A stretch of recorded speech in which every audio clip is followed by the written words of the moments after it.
রঙিন হলো মেসির শেষ বিশ্বকাপ, আর্জেন্টিনা চ্যাম্পিয়ন। জয়োল্লাসে তো মাতবেই আলবিসেলেস্তে সমর্থকরা। ঢাবি ক্যাম্পাস জুড়ে ছিল সমর্থকদের সেই বাঁধ ভাঙা উচ্ছ্বাস। তবে ফাইনালের এই মহারণ কখনো আশা জাগিয়েছে, বাড়িয়েছে উত্তেজনা। যদিও সেই চাপ সামলেই স্বপ্নের ট্রফি, যেখানে খোদাই করা একটিই নাম, লিওনেল মেসি।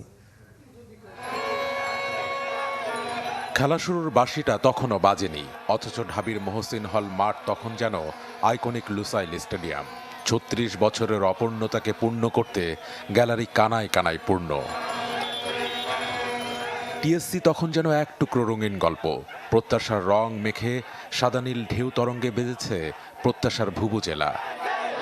দৌড়ায় তো সবসময় পড়া যায় না, ঠিক আছে, জাদুটাই মেইন। আমাদের কারাঞ্চি যে দিবে ওই কারাঞ্চিটাই মেইন, আর কি। খেলার ভিতরে দাদা হার জিত আছে, আজকে 100 তে 100 আর্জেন্টিনা জিতবে। আর্জেন্টিনা আজকে অনেক হিংস্র হতে পারে, জায়ান্ট ক্লিন হতে পারে, জ্বলে পুড়ে সারখার করে দিতে পারে ফ্রান্সকে। তিনটাই 3 স্টার নিয়ে আসি। আমার দীর্ঘ বিশ্বাস আজকে আর্জেন্টিনা জিতবে। দীর্ঘদিনের আক্ষেপটাকে স্বপ্ন করে তুলবার অপেক্ষাটাই যেন ছিল বাকি। গোল, শোরগোল আর গগনবিদারী চিৎকার। একটি ম্যাচ যে কত রং বদলাতে পারে, রাজু ভাস্কর্যের চারপাশে সমর্থকদের এমন ভাস্কর্য যেন সে কথাই বলে। ৯০ আর ৩০ মিনিট পেরিয়ে খেলা তখন ট্রাইবেকারে। জয় হবে ইনশাআল্লাহ, আশাবাদী আমরা, ইনশাআল্লাহ। আশা আছে কিন্তু খুব কষ্ট হচ্ছে, আমরা ভাবিনি এরকম কিছু একটা হয়ে যাবে। অবশেষে মার্টিনেজের হাত ছুঁয়ে অরাধ্য স্বপ্ন ছোঁয়া। আলবিসেলেস্তেরা যেন জলোচ্ছ্বাসের মতো আশ্রে পড়ল টিএসসিতে, যার পুরোটা জুড়েই শুধু LM10।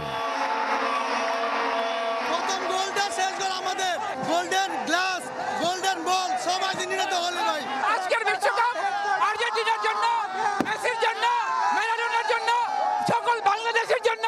আজকে এরকম যদি আমরা জিতে যেতাম, মানে এত একটা খুশির মুহূর্তটা লাগতো না। এরকম হার জিতের মধ্যে যে খুশিটা লাগতেছে। রাতটা বোধহয় মেসিরই ছিল, আর মেসিও ঠিক সমর্থক মনে গেঁথেই ছিলেন। সব অনুভূতির প্রকাশ যেন এই একটি নামেই। প্রকাশ করতে পারবো না, বস জিতছে, প্রাপ্ত যার বিশ্বকাপটা তার হাতেই গেছে। দেখছো কে জিতছে? মেসি। আর কোন ডিবেট আছে? আর কোন ডিবেট আছে? মানে আমি তো ভাবতেই পারিনি যে মেসি আসলে ওয়ার্ল্ড কাপটা নিয়ে যাবে। আল্লাহ, এটা একটা স্বপ্নের মতো, মানে একটা স্বপ্ন, একটা ড্রিম। শ্বাসরুদ্ধ করা এক ম্যাচ, শ্বাসরুদ্ধ করা এক জয়। সমর্থকরা যেন খুঁজে পেল স্বপ্ন দেখার বিশ্বাস। নীল মাহবুব, চ্যানেল 24, ঢাকা।